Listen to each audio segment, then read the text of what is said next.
Mari kita lihat Alkitab dari kitab Mazmur pasal 90. Nanti Bapak Ibu baca ayat 1 sampai ayatnya yang ke-17. Tapi saya mau ambil saja ayat yang ke-12. Mazmur pasal 90 ayat yang ke-12. Karena ini satu ayat, mari kita baca sama-sama. Ajarlah kami menghitung hari-hari kami sedemikian rupa, hingga kami beroleh hati yang bijaksana. Ayo ulangi, 3, 2, 1. Ajarlah kami menghitung hari-hari kami sedemikian, hingga kami beroleh hati yang bijaksana. Bijaksana, bukan bijak sini. Alkitab berkata, ajarlah kami. Siapa yang harus mengajarnya?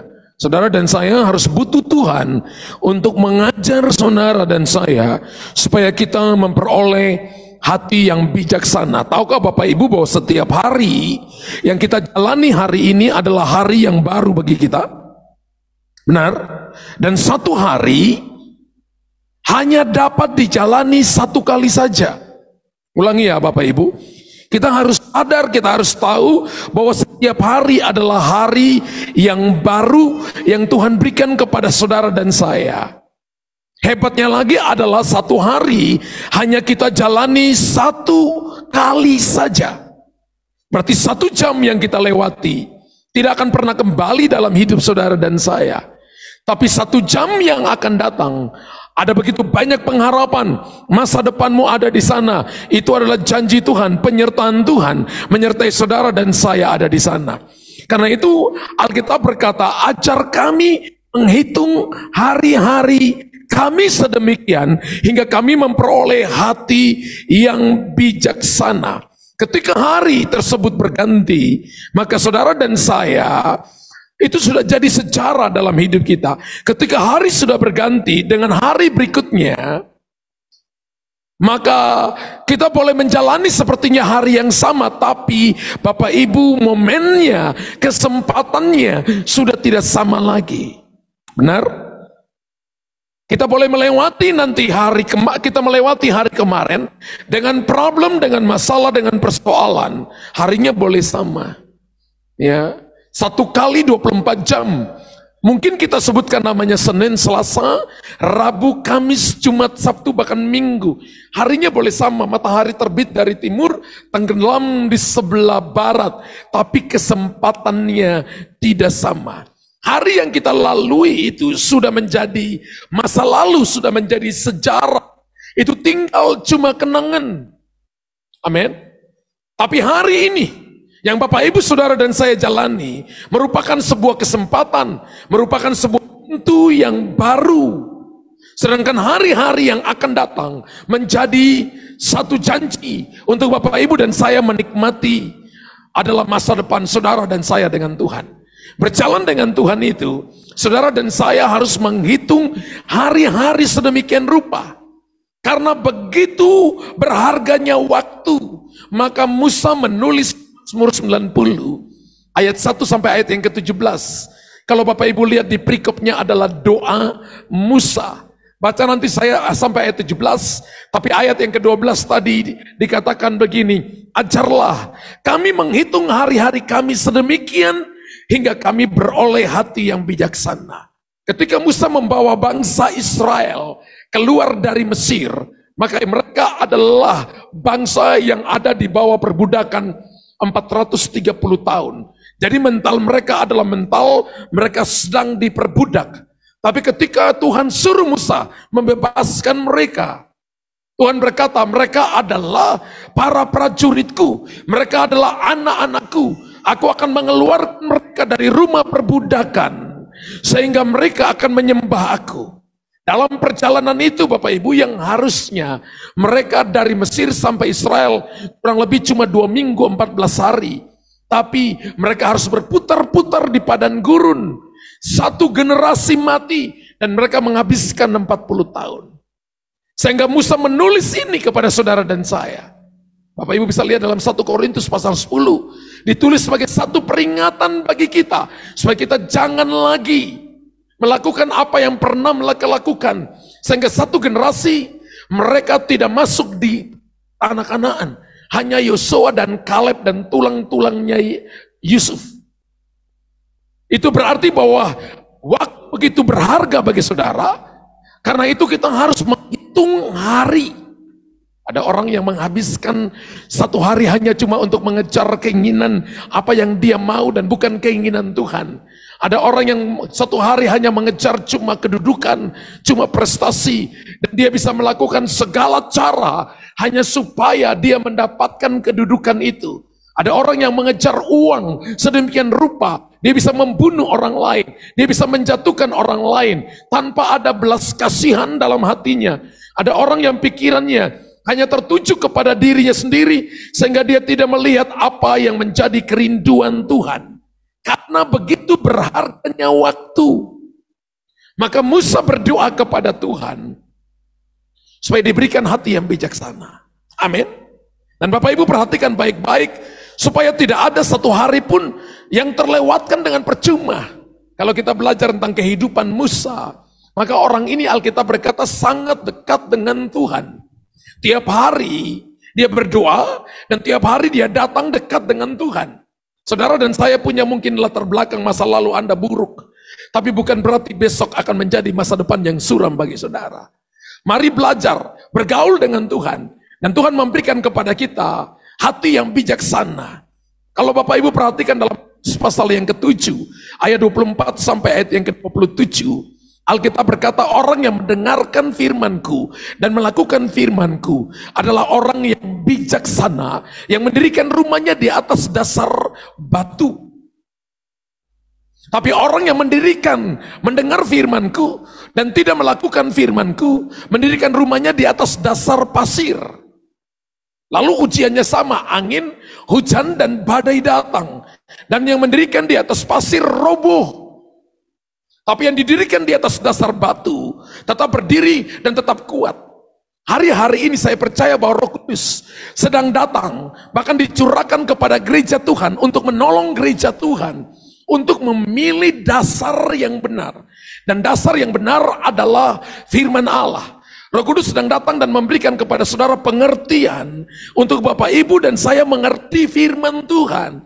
Dan ketika kita mengerti firman Tuhan, saya percaya bahwa rohani kita akan bertumbuh, kita akan mengenal Tuhan dengan benar, dan kita akan melakukan apa yang diperintahkan Tuhan kepada kita. Amin. Alkitab berkata begini, ajarlah kami menghitung hari-hari kami sedemikian, hingga kami beroleh hati yang bijaksana. Begitu juga kita yang telah dikaruniai Tuhan, dengan banyak karunia, banyak talenta. Saya percaya pasti kita tidak akan merelakan waktu berlalu begitu saja. Betul Bapak Ibu? Tapi Bapak Ibu harus pakai setiap waktu, setiap talenta, setiap karunia, pakai kesempatan karena kita hidup ini, supaya esok lebih baik dari hari ini. Jangan tertuduh dengan hari kemarin.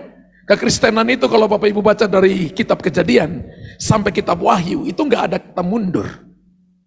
Nggak ada satu kata mundur. Mundur itu pilihan saudara.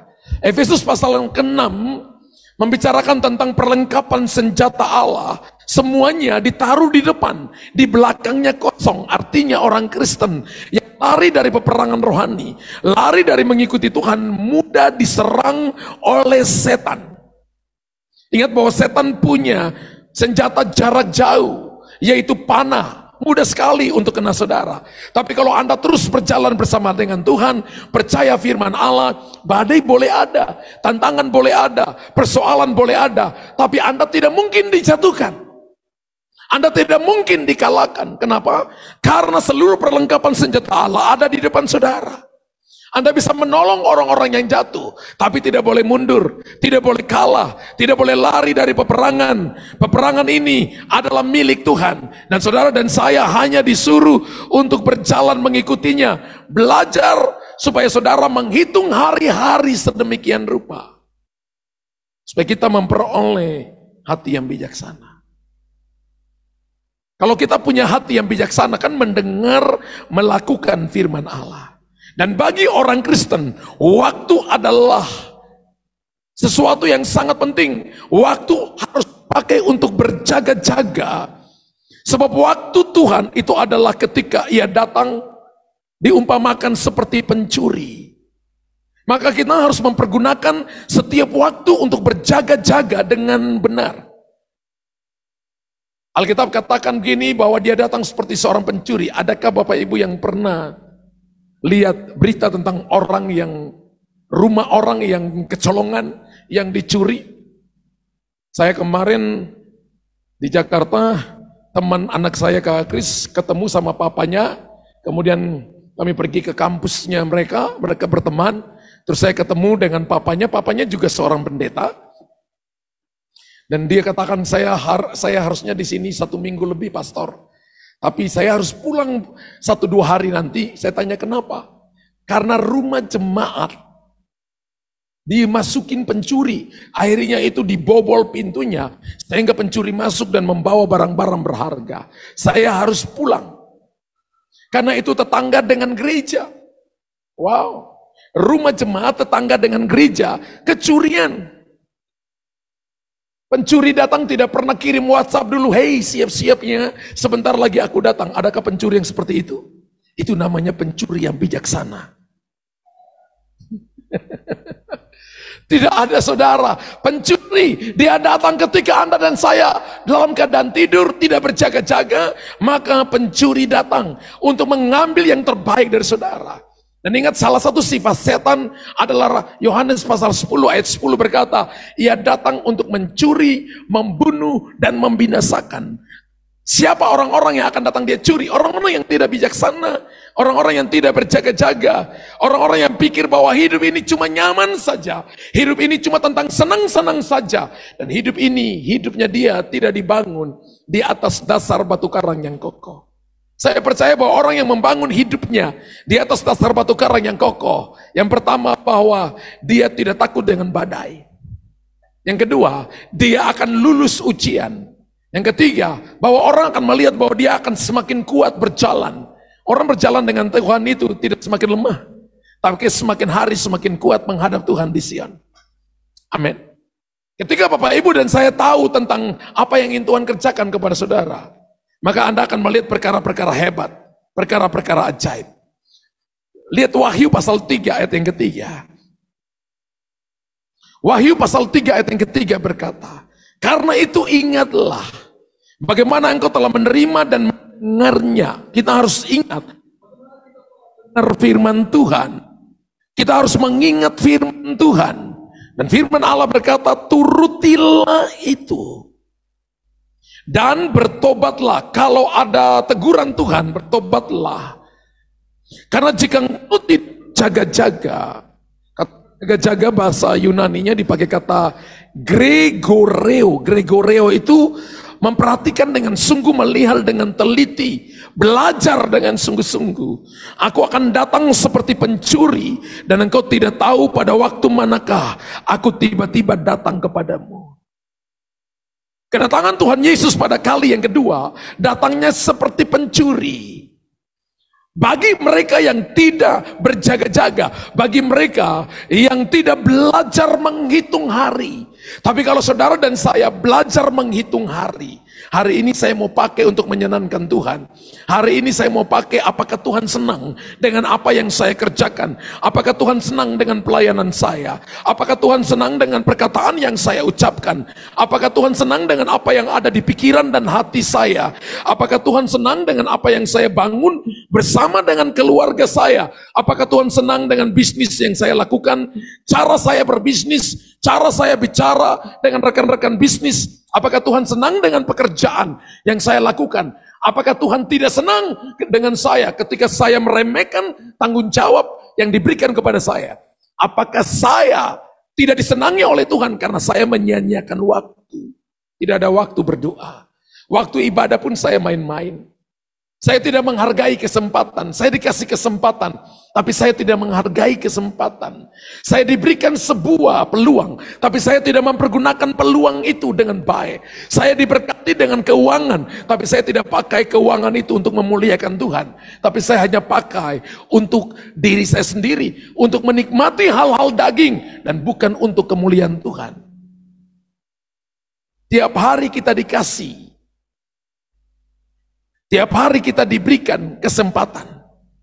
Dan kesempatan itu ketika Bapak Ibu lakukan dengan baik, maka akan ada pertambahan.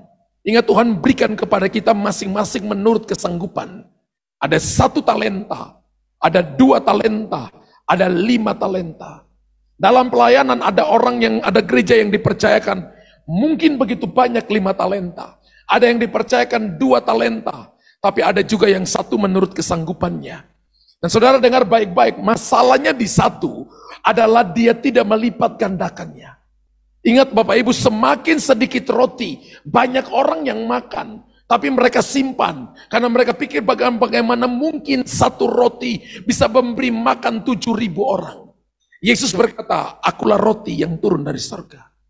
Yesus adalah 1 roti yang memberi makan jutaan miliaran orang saat ini. Dan kalau saudara dan saya, hari ini Anda dan saya menghargai hidup Anda sebagai seseorang yang lahir dari Kristus, yang akan memberi berkat, yang akan menjadi berkat bagi banyak orang, jangan batasi dirimu. Amin. Jangan berkata, orang ini berkata aku seperti ini, keluargaku berkata aku seperti ini, tradisiku berkata aku seperti ini. Mungkin Anda dan saya punya kelemahan, Anda pernah buat kesalahan, Anda pernah buat dosa, tapi dengar baik-baik, Bapa kita di sorga bukan diktator. Dia Bapa yang mengampuni ketika Anda datang dan berkata, Bapa di sorga, aku minta ampun karena aku salah. Aku minta ampun karena aku keluar dari rencanamu. Dan ketika Anda kembali, Anda mendapatkan kembali jubah, cincin, kesempatan untuk Anda kembali berkarya, kesempatan untuk Anda kembali masuk dalam perjanjian Tuhan, kesempatan kembali untuk Anda membawa kehidupan Tuhan dimanapun Anda berada. Belajar menghitung hari.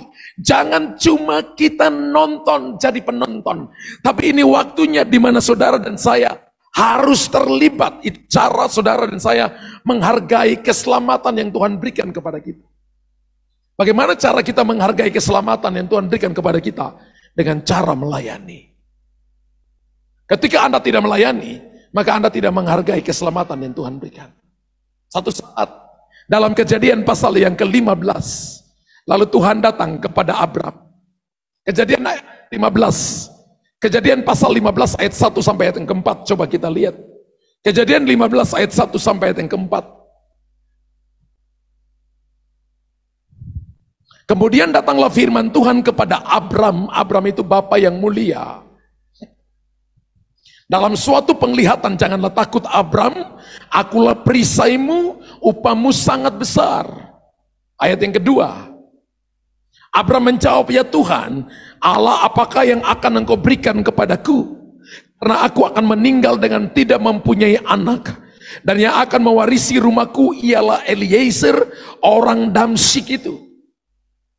Lagi kata Abram, engkau tidak memberikan kepadaku keturunan, sehingga seorang hambaku nanti menjadi ahli warisku.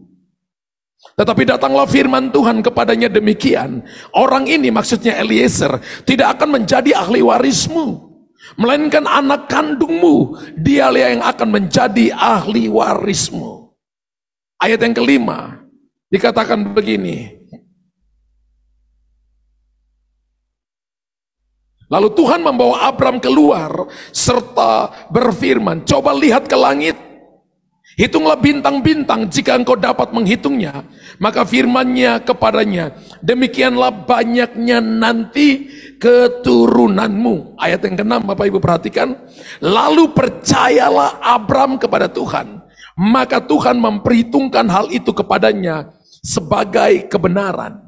Bapak Ibu perhatikan baik-baik. Dikatakan begini ayat yang ke-6, Tuhan memperhitungkan kebenaran dengan perbuatan bersama-sama. Ditulis pertama kali dalam Alkitab dalam Kejadian pasal 15 ayat yang ke-6. Lalu percayalah Abram kepada Tuhan. Maka Tuhan memperhitungkan hal itu kepadanya sebagai sebuah kebenaran. Iman dan kebenaran, iman dan perbuatan diperhitungkan sebagai kebenaran pertama kali pada Kejadian 15 ayat yang ke-6. Hari itu Abram percaya. Bapak Ibu tahu Abram berumur berapa tahun? 76 tahun. Sarah umur berapa tahun? 66 tahun. Dan Alkitab berkata Sarah sudah mati haid dan Abraham sudah impoten. Impoten dalam terjemahan bahasa Inggris berkata dia betul-betul Alkitab katakan bahwa maksudnya sudah impoten. Kalau laki-laki sudah impoten itu sesuatu yang sangat ditakutkan. Wow. Dan firman Allah berkata begini, Abram ketakutan karena Abram berpikir umurnya udah tua dan dia sangat kaya raya. Sedangkan tidak punya generasi yang akan mewarisi seluruh harta kekayaannya. Firman Tuhan berkata, kamu akan punya anak dari istrimu sendiri. Tahun depan di waktu yang sama, kamu akan melahirkan. Saudara, Kejadian pasal 15 dengan berkata, maka percayalah Abram kepada Tuhan, maka Tuhan memperhitungkan hal itu kepadanya sebagai sebuah kebenaran. Tapi kalau Bapak Ibu perhatikan di dalam Kejadian pasal 16, ayat yang pertama sampai ayat yang kelima. Kejadian pasal 16 ayat pertama sampai ayat yang kelima. Kita lihat ayatnya.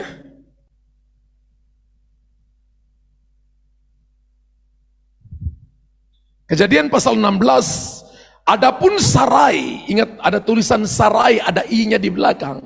Sarai itu artinya suka bertengkar. Ada di sini yang suka bertengkar? Itu masa lalu. Adapun Sarai istri Abram itu tidak beranak. Ia mempunyai seorang hamba perempuan orang Mesir, Hagar namanya. Ayat yang kedua berkatalah Sarai kepada Abram, engkau tahu Tuhan tidak memberi aku melahirkan anak. Betul? Apakah seperti itu? Karena itu baiklah hampiri hambaku itu. Mungkin oleh dialah aku dapat memperoleh seorang anak. Dan Abram mendengarkan perkataan Sarai. Garis kata itu.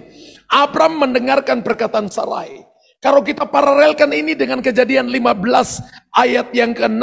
Lalu percayalah Abram kepada perkataan Tuhan. Kepada Tuhan. Lalu Tuhan memperhitungkan itu sebagai kebenaran. Tapi dari Kejadian 16 ayat yang kedua. Abram mendengarkan perkataan Sarai. Dari satu pribadi kita bisa melihat. Ada dua dasar di situ. Dasar yang pertama dia percaya firman Tuhan dengan sungguh-sungguh. Tapi dasar yang kedua, ketika istrinya ngomong, aku udah tua, aku udah mati haid, engkau udah mati pucuk, engkau udah impoten, gak mungkin kamu lihat diriku. Hebatnya lagi begini, sudah bilang suaminya mati pucuk, lalu berkata sudah bilang dia sudah mati haid. Dia berkata begini, hampiri saja hambaku Hagar. Di masa itu hamba-hamba dari nyonya-nyonya atau dari nyonya dari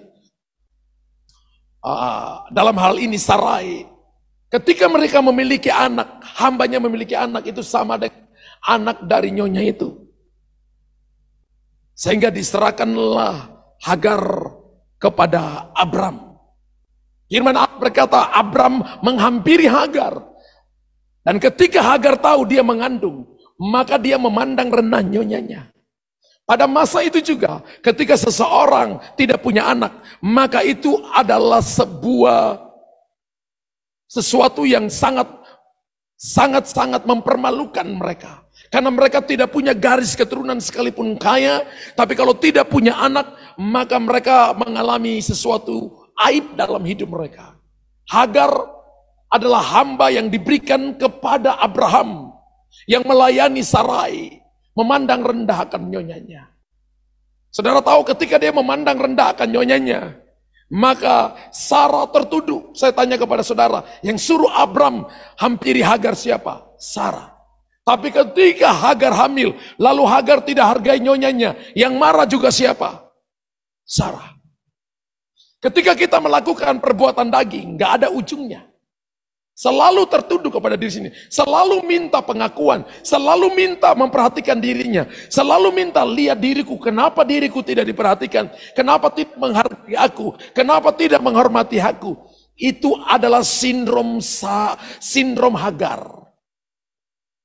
Alkitab berkata begini, Bapak Ibu harus memperhatikan hidup kita, hidup di dunia ini pilihannya, kehidupan rohani atau kehidupan daging.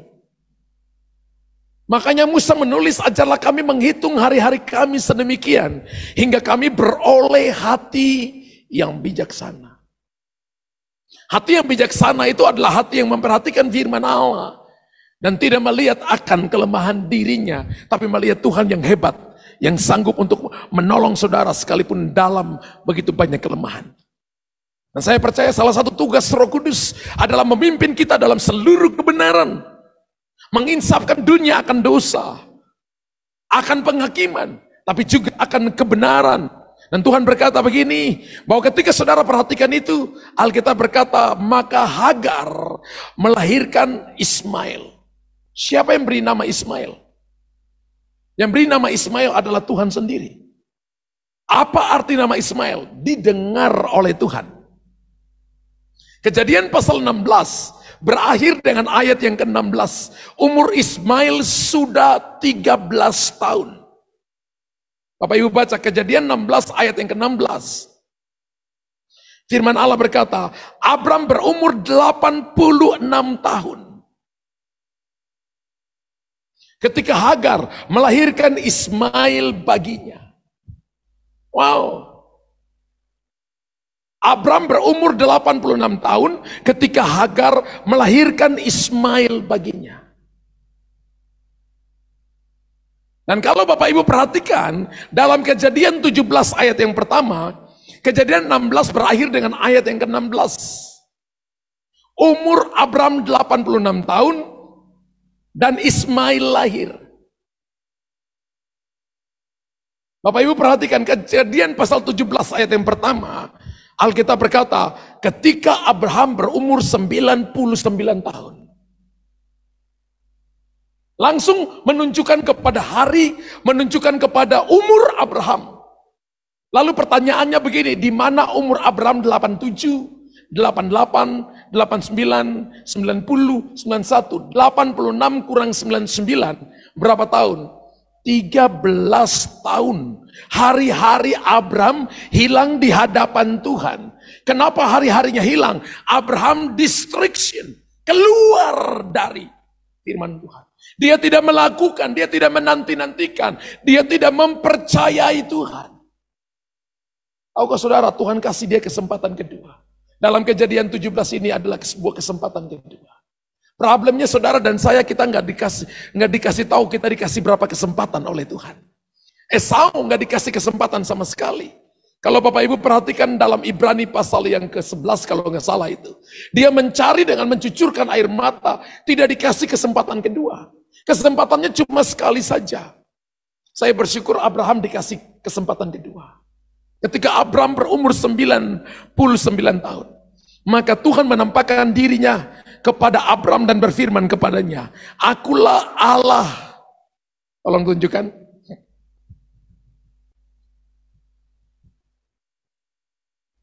Multimedia.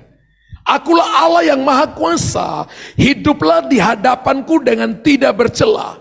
Berarti yang kemarin-kemarin bercela? Bercela. Kemarin-kemarin Abraham tidak hidup menghitung hari-harinya di hadapan Tuhan. Kemarin Abraham hidup dengan tidak bijaksana, tapi bijak sini. Tuhan berkata, hiduplah di hadapanku dengan tidak bercela.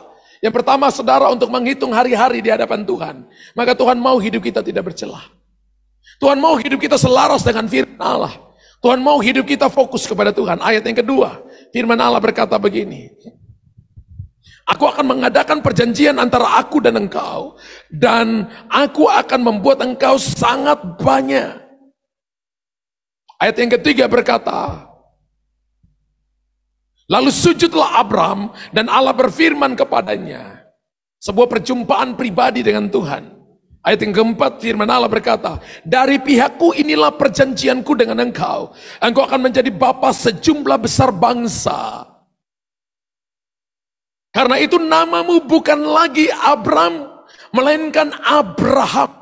Dari bapa yang mulia, diubah menjadi bapa segala bangsa, bapa orang percaya. Karena engkau telah kutetapkan menjadi bapa sejumlah besar bangsa. Menghitung hari akan membuat yang kedua, saudara dan saya akan menjadi berkat bagi banyak orang. Ulangi Bapak Ibu ini. Ketika Anda menghitung hari hidupmu bijaksana, Anda dan saya akan menjadi berkat bagi banyak bangsa. Firman Allah berkata begini, aku akan membuat engkau menjadi bapa sejumlah besar bangsa, bapa segala orang percaya.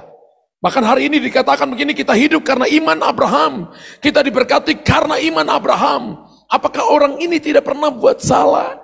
Dia buat salah. Hari ini garis keturunannya diberkati oleh Tuhan, tapi dapat berkat umum, bukan berkat khusus. Ketika Anda dan saya menghitung hari-hari di hadapan Tuhan, kita nggak dapat berkat umum. Bagaimana berkat umum itu Pak Gembala? Anda bisa kerja, Anda pintar, Anda punya kedudukan, Anda pintar ngomong, pintar bangun hubungan dan sebagainya, maka Anda diberkati. Anda nggak percaya Tuhan pun, Anda masih punya uang. Tapi saya beritahukan kepada saudara, itu bukan berkat khusus. Anda punya berkat khusus, yaitu ketika musim begitu sulit, keadaan begitu sulit, Tuhan tetap berkati saudara. Anda punya jalur bicara, ngomong dengan Tuhanmu yang hidup, dan Dia berikan kepada Anda jalan keluar. Dia berikan kepada Anda terobosan, Dia berikan kepada Anda pemulihan dan kesembuhan, dan kekuatan yang baru. Amin. Orang boleh punya uang banyak, tapi ketika dia sakit, dia habiskan uangnya. Bisnisnya bisa tutup gara-gara saudara dan saya masalah datang dan dia tidak punya jawaban. Dia pakai kekuatan itu, dia pakai kedudukannya, dia pakai prestasinya, nggak bisa nolong dia. Anda punya rumah bagus, mobil bagus, tapi ketika adalah masalah tanpa kenal Yesus, rumahmu tidak bisa menolong Anda. Mobil bagusmu tidak bisa nasihati Anda. Sebaliknya Anda harus bayar cicilan setiap bulan. Tapi kalau Anda punya Tuhan yang hidup, Tuhan akan menjadikan saudara dan saya berkat bagi bangsa-bangsa. Berapa banyak yang mau jadi berkat bagi bangsa-bangsa? Firman Allah berkata begini, ketika Anda mau berdiri dan memperhatikan hidupmu setiap hari, maka Anda akan melihat perkara-perkara hebat, perkara-perkara ajaib. Lihat Efesus pasal 5, Efesus 5, ayat 15 sampai ayat 17. Karena itu perhatikanlah dengan saksama bagaimana kamu hidup. Janganlah seperti orang bebal, tetapi seperti orang arif. Dan pergunakanlah waktu yang ada, karena hari ini adalah jahat. Sebab itu janganlah kamu bodoh, tapi usahakanlah supaya kamu mengerti kehendak Tuhan. Hidup di dunia ini cuma ada dua golongan orang. Orang bodoh dengan orang bijaksana. Orang bodoh dengan orang yang tidak mengerti kehendak Tuhan. Dan orang yang mengerti kehendak Tuhan maksud saya. Orang yang mengerti kehendak Tuhan itu adalah dia menghitung harinya. Ajar kami menghitung hari-hari kami sedemikian rupa hingga kami beroleh hati yang bijaksana. Dia tahu bahwa kekuatannya terbatas. Dia tahu bahwa kemampuannya terbatas. Dan dia tahu bahwa dia sangat membutuhkan Tuhan. Satu saat, saya ketemu dengan salah satu teman saya, rekan saya. Dia seorang bisnismen muda. Dan dia ajak saya makan. Satu tempat kami berdua makan waktu itu. Saya ingat waktu itu dinner ya. Saya waktu itu katakan dia ajak makan jam 7 malam. Dan dia berkata kepada saya begini, kita cerita-cerita dan dia salah satu anak muda yang paling sering menabur untuk extending the kingdom, untuk perluasan kerajaan Allah. Dan dia berkata kepada saya, Pak Luther, berkat yang Tuhan berikan kepada kami, itu cuma untuk kami kelola. Dan selama ini saya mencoba mengelolanya dengan prinsip-prinsip kerajaan. Dan saya katakan apa yang terjadi ketika Bapak melakukan seperti itu? Itu bukan uang sedikit loh Pak. Ketika Bapak menabur, ketika Bapak memberi, saya tahu itu bukan uang sedikit. Saya tahu itu uang yang banyak. Dia katakan begini, kami gak kurang. Bahkan saya lihat di tengah-tengah masa-masa yang sulit, Tuhan berkati kami secara berkelimpahan. Saya percaya bahwa prinsip dunia itu terlalu rendah. Prinsip kerajaan Allah lebih tinggi daripada prinsip dunia ini. Saya tanya Bapak Ibu, mana yang lebih tinggi? Prinsip dunia atau prinsip kerajaan Allah? Mana yang lebih tinggi? Mengambil atau memberi? Terlebih berkat memberi daripada. Tapi Bapak Ibu dan saya suka yang mana? Memberi atau mengambil? Kita lebih suka menerimanya daripada memberi. Hari ini mari rubah, kan belajar. Belajar. Dan saya lihat bahwa beberapa teman-teman saya, mereka ketika mengerti ini, mereka cuma tahu bahwa mereka adalah orang-orang yang cuma jadi perpanjangan tangan Tuhan. Dan saya tanya, kurang nggak? Nggak kurang. Makin more than enough, makin lebih daripada cukup. Saudara, memberinya bukan cuma 100-200 juta, memberinya itu miliaran. Masih anak muda, belum umur 50 tahun. Masih umur 40 tahun. Dan mereka berkata begini, kami cuma pengelola harta Tuhan di muka bumi ini. Waktu saya dengar itu, saya katakan, wow, masih ada orang-orang seperti itu. Dan saya katakan, Tuhan berkati Bapak. Tuhan berkati bisnis pekerjaan Bapak dan keluarga Bapak. Wow. Saya beritahukan kepada saudara, Tuhan akan munculkan orang-orang seperti ini untuk menggenapi Hagai, untuk siap menggenapi Hagai pasal yang kedua. Kekayaan bangsa-bangsa, bumi, laut dan segala isi bangsa-bangsa akan digoncangkan. Sehingga kekayaan bangsa-bangsa akan datang mengalir kepada orang benar. Tidak bilang datang mengalir kepada organisasi. Tidak bilang datang mengalir kepada pribadi. Tapi datang mengalir. Tidak bilang datang mengalir kepada satu organisasi gereja atau satu perusahaan, tapi datang mengalir kepada pribadi yang benar. Pribadi yang menghitung hari-harinya. Pribadi yang berjalan semua yang ada pada dia, talenta, karunia, kemampuan, keuangan, prestasinya. Dia pakai itu untuk memuliakan Tuhan. Ketika kita ada di tingkatan ini, saya percaya bahwa kita menjadi gereja yang siap. Coba kalau Bapak Ibu cuma punya 1 juta dan Bapak Ibu hanya pakai untuk diri sendiri, nggak cukup di musim-musim ini. Bapak Ibu akan selalu kekurangan. Contoh uang paling mudah, saya kasih tahu untuk Bapak Ibu. Kita punya waktu 24 hours, 24 jam. Ketika Bapak Ibu pakai untuk diri sendiri, selalu rasa Bapak Ibu dan saya tidak berarti apa-apa. Tapi ketika Bapak Ibu pakai itu melayani Tuhan, pakai itu mendoakan orang lain, pakai itu menjadi perpanjangan tangan Tuhan, rasanya hari ini sangat berarti. Bapak Ibu akan ingat terus hari itu. Ada orang yang cerita hari-hari tertentu, di mana harinya begitu berarti karena dia melayani Tuhan dengan sukacita. Pergunakan waktu yang ada, jangan pakai untuk hal-hal yang tidak berguna Bapak Ibu. Amin. Sebuah pertanyaan yang penting itu begini. Apakah hari-hari yang kita jalani sekarang ini sejalan dengan kehendak Tuhan? Ada kalinya saya kalau ngomong sesuatu, saya pikir Tuhan senang gak ya dengan yang saya ngomong? Mungkin Bapak Ibu lakukan sebuah pekerjaan. Apakah Tuhan senang?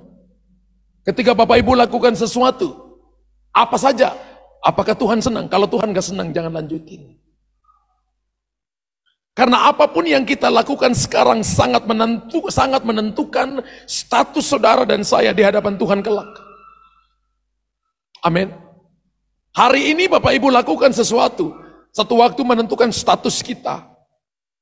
Alkitab katakan bodoh atau bijaksana. Gadis bodoh atau gadis bijaksana. Gadis yang mempersiapkan diri atau cuma kita main-main. Yang penting seneng, yang penting kita nikmati, yang penting semuanya indah tapi tidak menyenangkan Tuhan. Tuhan mau kita melakukan mungkin sulit, mungkin tidak mengenakan, tapi kita mau melakukan dengan setia.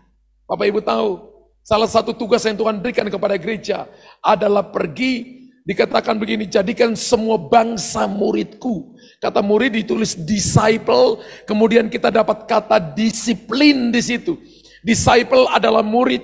Kalau kita nggak mau jadi murid, nggak mau belajar, satu saat nanti kita tidak bisa jangkau dunia bagi Tuhan.